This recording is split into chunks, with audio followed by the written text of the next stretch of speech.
Welcome to me Aaradhya's kitchen. ఈరోజు మన recipe అందరూ ఇష్టపడే ఎగ్ సేమియానైతే ఎలా తయారు చేయాలో చూపిస్తాను. ఇది సేమ్ నూడిల్స్ లాగానే ప్రిపరేషన్ విధానం ఉంటుంది.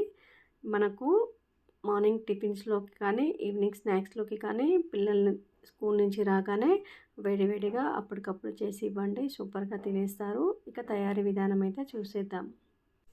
ఎగ్ సేమియాని ప్రిపరేషన్ చేయడానికి నేను ఒక గ్లాస్ అయితే సేమియానైతే తీసుకున్నాను. ఇక్కడ వితౌట్ ఆయిలే వేసి చేస్తున్నాను. ఇలా డ్రై రోస్ట్ అయితే చేసుకొని గోల్డెన్ బ్రౌన్ కలర్ వచ్చేంత వరకు సేమియానైతే స్టవ్ని సిమ్లో పెట్టి ఎక్కడా కూడా మాడిపోకుండా మనమైతే ఇక్కడ వేయించుకొని పక్కన పెట్టుకోవాలి. చూడండి, 2 మినిట్స్ తర్వాత కలర్ అయితే చేంజ్ అయిపోయింది.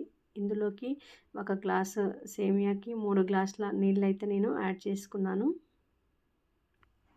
3 గ్లాసుల కంటే ఎక్కువ నీళ్ళని కూడా తీసుకోవచ్చు.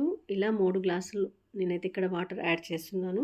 అలాగే మనం అర టేబుల్ స్పూన్ సాల్ట్ని కూడా యాడ్ చేసుకోవాలి. ఇప్పుడు సాల్ట్ని యాడ్ చేసుకుంటే సేమియాకైతే బాగా పడుతుంది. ఒక్కసారి బాగా కలుపుకొని 70-80% వరకు అయితే కుక్ అయిపోవాలి ఈ సేమియా. మనం బిర్యానీ రైస్ అయితే ఎలా 70% కుక్ చేసుకుంటామో సేమ్ ఈ సేమియా కూడా అలానే కుక్ చేసుకోవాలి. మనకు అలా కుక్ చేసుకున్నప్పుడే మనకు ఎగ్ సేమియా అనేది పొడి పొడిగా వస్తుంది. ఇప్పుడు చూడండి, నేనైతే ఇక్కడ చూపిస్తున్నాను. సేమియా అనేది కుక్ అయిపోయింది. ఇప్పుడు వీటిని స్ట్రైనర్లోకి అయితే వడకట్టుకోవాలి. ఎక్కడ కూడా నీళ్ళు లేకుండా పైనుంచి కొంచెం నార్మల్ వాటర్ అయితే పోసుకొని కాసేపు అలా పక్కన పెట్టుకోవాలి.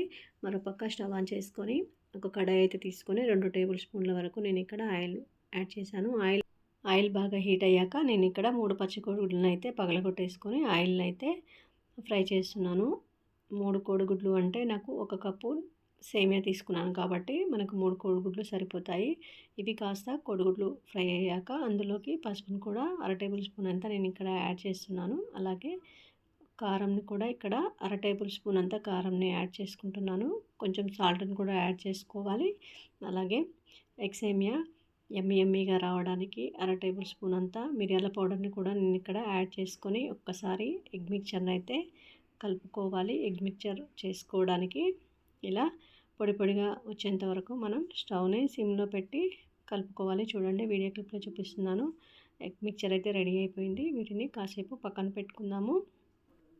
మరోపక్క స్టవ్ ఆన్ చేసుకొని ఒక చిన్న ప్యాన్ అయితే పెట్టుకొని 2 టేబుల్ స్పూన్ల వరకు ఆయిల్ని అయితే యాడ్ చేశాను. ఆయిల్ బాగా హీట్ అయ్యాక మీడియం సైజులో సన్నగా తరిగి పెట్టుకున్న ఆనియన్ కూడా యాడ్ చేసుకొని ఆనియన్స్ కొంచెం ఫ్రై అయ్యాక సన్నగా తరిగి పెట్టుకున్న నేను ఇక్కడ మీడియం సైజులో ఉన్న క్యారెట్ని కూడా ఇక్కడ యాడ్ చేసుకున్నాను. అలాగే మన దగ్గర క్యాబేజ్ ఉన్న, కాలీఫ్లవర్ ఉన్న, ఏ వెజిటేబుల్స్ ఉన్నా కూడా ఇక్కడ వేసుకోవచ్చు. అలాగే అన్ని రకాల వెజిటేబుల్స్ కూడా యాడ్ చేసుకోవచ్చు. సేమ్ ఎగ్ నూడిల్స్ ఎలానో ఎగ్ సేమియా కూడా అదే ప్రాసెస్ ఉంటుంది కాబట్టి మనం అన్ని రకాల వెజిటేబుల్స్ని కూడా ఇక్కడ యాడ్ చేసుకోవచ్చు.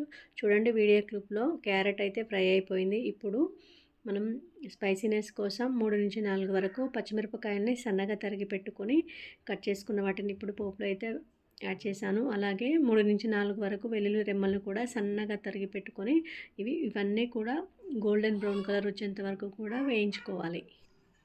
ఫైనల్గా పోపులోకి 2 రెమ్మల కరివేపాకును కూడా యాడ్ చేసుకొని పోపు గోల్డెన్ బ్రౌన్ కలర్ వచ్చేంత వరకు కూడా వేయించుకోవాలి. చూడండి, వీడియో క్లిప్లో పోపు అయితే వేగిపోయింది. ఇప్పుడు మనం ఉడికించుకున్న సేమియాని అయితే ఇక్కడ యాడ్ చేస్తున్నాను. ఇలా యాడ్ చేసుకొని 2-3 మినిట్స్ పాటు అయితే స్టవ్ని హై ఫ్లేమ్లో పెట్టి సేమియాలో ఏమైనా వాటర్ ఉంటే అవి పోయే విధంగా మనమైతే స్లో ప్రాసెస్లో కలుపుకోవాలి.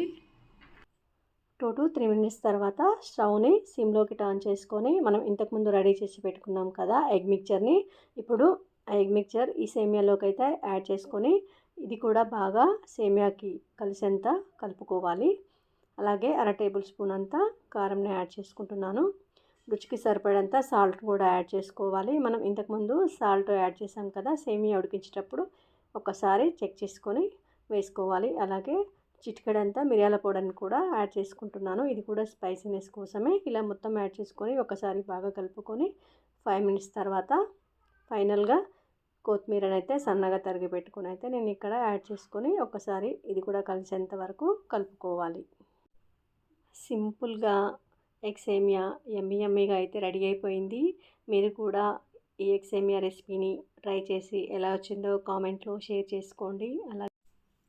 ఎగ్ సేమియా రెసిపీ మీకు నచ్చితే తప్పకుండా ఒక లైక్ అయితే చేయండి. కొత్తగా ఎవరైనా మన ఛానల్‌ని చూసేవారుంటే వెంటనే సబ్స్క్రైబ్ చేసుకోండి. మరిన్ని వీడియోస్ కోసం మీ ఆరాధ్యాస్ కిచెన్ ఛానల్‌ని అయితే ఫాలో అవుతూ లింక్‌ని మీ ఫ్రెండ్స్‌ని, మీ రిలేటివ్స్‌కి అయితే షేర్ చేయండి. నెక్స్ట్ వీడియోస్‌తో కొత్త రెసిపీతో మీ ముందుకైతే వస్తాను.